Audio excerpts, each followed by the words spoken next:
கண்டிப்பா என்னன்னா கடந்த காலங்கள்ல இல்லாதவாறு முக்கியமா நீதிமன்றங்கள் வந்து சிறப்பா செயல்படணும். நீதிபதிகள் வந்து அவங்க வந்து சிறப்பா அந்த நீதிமன்றங்களை நடத்தி நீதிகளை வந்து ஏழை எளிய மக்களுக்கு, சாமானிய மக்களுக்கு நீதிகளை விரைவாக வழங்க வேண்டும் என்றால் அதுக்கு முக்கிய ஒரு தூணாக, முக்கிய உறுதுணையாக அரசு வழக்கறிஞர்கள் இருக்க வேண்டும்.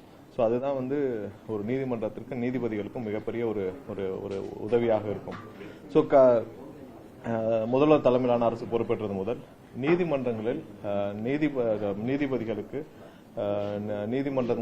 நீதிபதிகள் சிறப்பாக நடத்துவதற்கும் அரசு வழக்கறிஞர்கள் உயர் பொறுப்பில் இருக்க வேண்டிய அரசு வழக்கறிஞர்களை மிகவும் நேர்மையாக, நியாயமாக, உண்மையிலே மெரிட் அடிப்படையில் அவங்களுக்கு நியமிக்கும் பணிகள் உயர்நீதிமன்றங்கள், உச்சநீதிமன்றங்கள் முன்பு காட்டிய வழிகாட்டுதலின் அடிப்படையில் நியமிக்கும் பணிகளை முதல்வர் அண்ணன் விஜய் தலைமையிலான அரசு மேற்கொண்டு வருகிறது. எந்தவித பாகுபாடும் இல்லாமல், எந்தவித குறுக்கீடும் இல்லாமல் ஒரு பியூர் மெரிட் பேசிஸ்ல தான் இந்த நியமனங்கள் நடைபெற்று வருது. ஒரு விஷயத்துல மட்டும் உறுதியா இருக்கிறோம், என்னன்னா எந்த விதத்திலும் சாமானிய மக்கள், ஏழை எளிய மக்களுக்கான நீதிகள் வந்து எந்த விதத்திலையும் டிலே ஆயிடக்கூடாது. எந்த விதத்திலையும் அவங்களுக்கு வந்து அதுல தள்ளி போய் விடக்கூடாது. நீதிபதிகள் சிறப்பாக நீதிமன்றங்களை நடத்தி முடிக்க அரசு வழக்கறிஞர்கள் அவர்களுக்கு உறுதுணையாக இருக்க வேண்டும். இப்ப கடந்த காலங்களில் பலவித அரசியல் குறுக்கீடுகளாலும், பலவித தவறான முறைகேடுகளாலும் பல உயர்ந்த பதவிகள் வந்து பணம் கொடுத்தோ இல்ல பல கோடிகளை கொட்டியோ பெறப்பட்டதாக என்னிடம் பலர் தெரிவித்தனர்.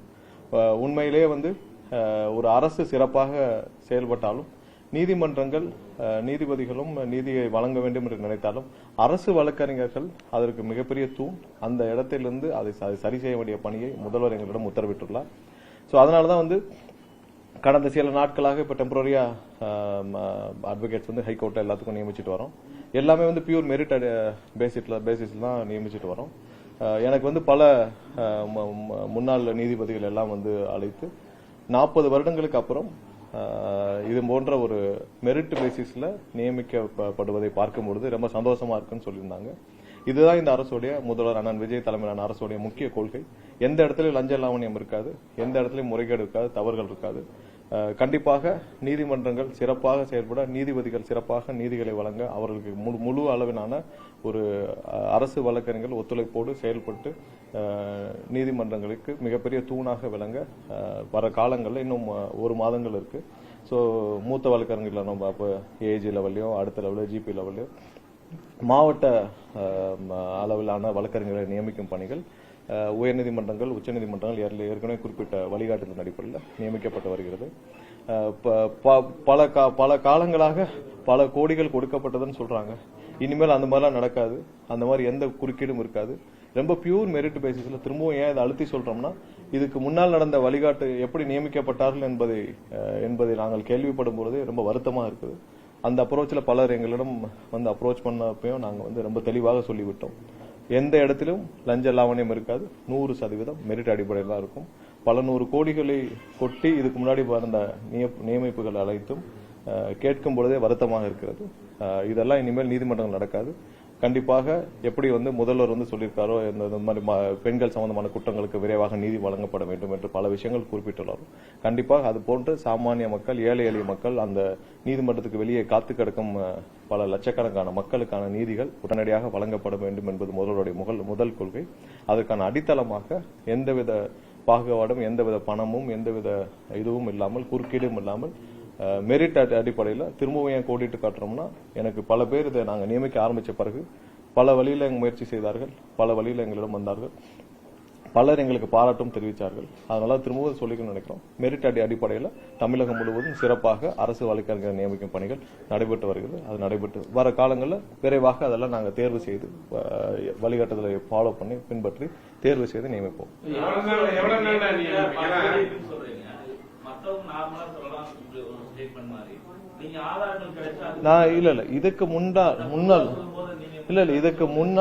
இதுக்கு முன்னால் நியமனங்கள் அப்படிதான் நடைபெற்று வந்ததாக என்னிடம் பலர் சொல்லியிருக்கிறார்கள். ஸோ அது மாதிரியான உங்களுக்கு தெரியாதா, ஒவ்வொரு இடத்திலும் ஒரு நியமன அடிப்படையில் நியமிக்கப்படும் அனைத்து பொறுப்புகளும் எப்படி நியமனமாகுதுன்னு உங்களுக்கு தெரியாதா? இதுக்கு முன்னாடி எல்லாம் அரசுகள் அப்படிதான் நியமித்து வந்திருக்காங்க. ஸோ அதெல்லாம் இனி நடக்காது. அந்த மாதிரியான நியமனங்கள் கண்டிப்பாக முதல்வர் தலைமையிலான அரசு என்றும் அனுமதிக்காது. ஸோ இது வந்து நீதிபதிகளுக்கு அவங்க நீதிமன்றங்களை அவங்க நடத்துவதற்கும் மிகப்பெரிய உதவியாக இருக்க வேண்டும், சரியாக இருக்க வேண்டும், முறையாக இருக்க வேண்டும். இதெல்லாம் தான் சாமானிய மக்கள், ஏழை எளிய மக்களுக்கு அந்த நீதிகள் உடனடியாக கிடைக்கப்பட வேண்டும்.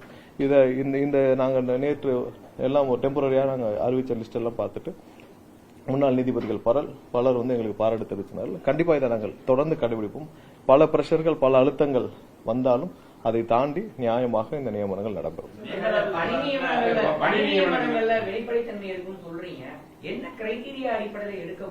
இல்ல, ஏற்கனவே இதற்கான வழிகாட்டுதலை உச்சநீதிமன்றம், உயர்நீதிமன்றம் கொடுத்திருக்காங்க. எப்படி நீங்க நியமிக்கணும், எப்படி கால்ஃபர் பண்ணணும், எப்படி அப்ளிகேஷன்ஸ் வரணும். பட் நியமனங்கள் அப்படின்னு வரப்போ, அது வந்து அரசு நியமிக்கும் நியமனங்கள் வரப்போ பல இடத்துல இதுக்கான அவங்க தேவையான நபர்களை நியமிக்கும் தகுதி இல்லாமல் பலர் வந்து பணங்களை கொடுத்து விட்டு இதற்கு முன்னால் இருந்திருக்கிறார்கள் என்று கேள்விப்பட்டோம்.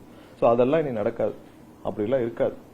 தகுதி இல்லாமல் பணத்தை மட்டும் கொடுத்து விட்டு எல்லாம் இருக்காது. நியாயமாக, நேர்மையாக யார் யாருக்கு தகுதியின் அடிப்படையில் மட்டுமே அரசு வழக்கறிஞர்கள் நியமிக்கப்படுவார்கள். அதை வந்து கண்டிப்பாக கண்காணிக்கப்படும். அதில் எந்த தவறும் நடக்காத அளவுக்கு தான் இதுவரை நியமனங்கள் நடைபெற்று வருது. இனிமேல் அப்படிதான் வந்து முதல்வர் தலைமையிலான அரசு இந்த அரசு வழக்கறிஞர் தொடர்பட்ட அனைத்து விஷயங்களும் முடிவில் எடுக்கப்படும். ஒரு மாத காலத்துக்குள் நாங்க வந்து படிப்படியாக அனைத்து நியமனங்களும் செய்து முடிக்கப்படும்.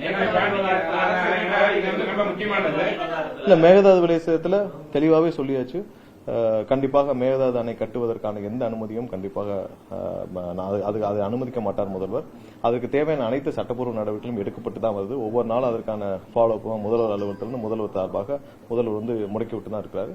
கண்டிப்பா மேகதாது அணை கட்டுவதற்கான எந்த முயற்சிகளை எடுத்தாலும் அதை சட்டப்பூர்வமாக தடுக்க அனைத்து முயற்சிகளையும் முதல்வர் எடுத்துக்கொண்டுதான் இருக்கிறார். இல்ல, அதற்கு இப்பதான் கோர்ட் வெக்கேஷன் எல்லாம் முடிய போகுது. சோ ஒவ்வொன்றும் ஒவ்வொரு ஸ்டேஜஸ்லயும் பண்ண வேண்டியிருக்கு. சோ அது எல்லாத்தையும் கண்டிப்பாக முடிக்கலாம்.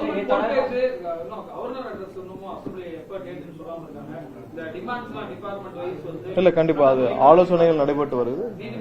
விரைவாக முதல்வர் தரப்பிலிருந்து அசம்பிளி முன்னாள் அமைச்சர் நடவடிக்கை எடுக்க நீங்களும் சொல்லிருக்கீங்க, முன்னாடி சொல்லிருக்காங்க. எந்த விதமான அந்த ஸ்டெப்ஸ் எடுக்காத மாதிரி தெரியுது. இல்ல, இப்பதான் விஜிலன்ஸ் டைரக்டர் அப்பாயின்மெண்ட்ஸும் முடிஞ்சிருக்கு. சோ விரைவில் என்னென்ன தேங்கி கிடக்கும் வழக்குகள் எடுக்கப்பட்டு, அது வந்து உங்களுக்கு தெரியும் அட்டானமஸ் பாடி, டிபிஎஸ்சி வந்து அட்டானமஸ் பாடி, அங்கேயும் அனைத்து கிளீனப்புகளும் செய்யப்பட்டு உறுதியாக யார் யார் மீதெல்லாம் தேங்கி கிடக்கும் வழக்குகள் அனைத்தும் துரிதமாக முடிக்கப்படும். அங்கேயும் அரசு வழக்கறிஞர்கள் எப்படி செயல்பட வேண்டும் என்று அதிலையும் என்னென்ன மாதிரியான வழிகாட்டுதலை நாங்கள் கொடுத்துக் கொண்டிருக்கிறோம். சோ சிறப்பாக எல்லாமே, ஏன்னா தேங்கி கிடக்கும் வழக்குகள் எல்லாம் முடிக்கப்பட வேண்டும். எங்கெங்கெல்லாம் தவறு செய்தாலும் அவருக்கு உடனடியாக தண்டனை கிடைக்கப்பட வேண்டும். நீதிமன்றங்களில் நீதிபதிகள் சிறப்பு அவங்களுக்கு தேவையான நீதிமன்றங்களை சிறப்பாக நடத்தி முடிக்க அனைத்து உதவிகளையும், அனைத்து உத்தரவாதங்களையும் அனைத்து அரசு சார்பாக அனைத்தும் செய்து கொடுப்போம்.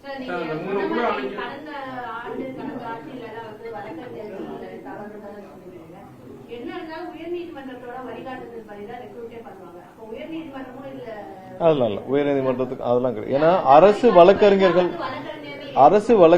வந்து அரசு தான் நியமிக்கும். அதுல வழிகாட்டுதல்கள் அதை சரி செய்ய பல வழிகாட்டுதல்களை உயர்நீதிமன்றம், உச்சநீதிமன்றம் கொடுத்திருந்தாலும் அதை நியமிக்கும் ஒரு பொறுப்பு வந்து அரசுக்கு தான் இருக்குது. இல்ல, நீதிமன்றங்கள் பல இடங்கள்ல தலையிட்டு பல வழிகாட்டுதலை கொடுத்திருந்தாலும் நியமிக்கும் பொறுப்பு வந்து அரசுக்கு தான் இருக்குது. அதை முறையாக பின்பற்றி முடிவெடுக்க வேண்டிய இடம் வந்து அரசுகிட்ட தான் இருக்குது. அதை சிறப்பாக நியாயமாக செய்ய வேண்டிய இடத்துல நாங்க இருக்கோம்.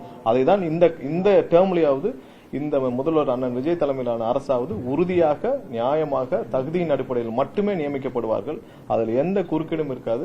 பல பிரஷர் எங்களுக்கு வந்தாலும், நான் திரும்ப சொல்றேன், பல பிரஷர் எங்களுக்கு வந்தாலும் அதையெல்லாம் எங்கேயுமே எடுத்துக்கொள்ளாமல் நியாயமாக, நேர்மையாக, இதே மாதிரிதான் அனைத்து முடிவுகளும் முதல்வர் தலைமையிலான அனைத்து அமைச்சரகமும் எடுக்கும். இப்ப குவாரிகள் பல வந்து நிப்பாட்டப்பட்டிருக்கு. அவர்கள் எல்லாம் வந்து பல வழிகளில் எந்த வழியில வந்தாலும் எங்களை சரி கட்ட முடியாது. இது மாதிரியான அனைத்து விஷயங்களிலும் எங்கெங்கெல்லாம் தவறு இழைக்கப்படுதோ அனைத்தும் நியாயமாக, நேர்மையாக முடிவுகள் எடுக்கப்பட்டு தண்டனைகள் வழங்கப்படும்.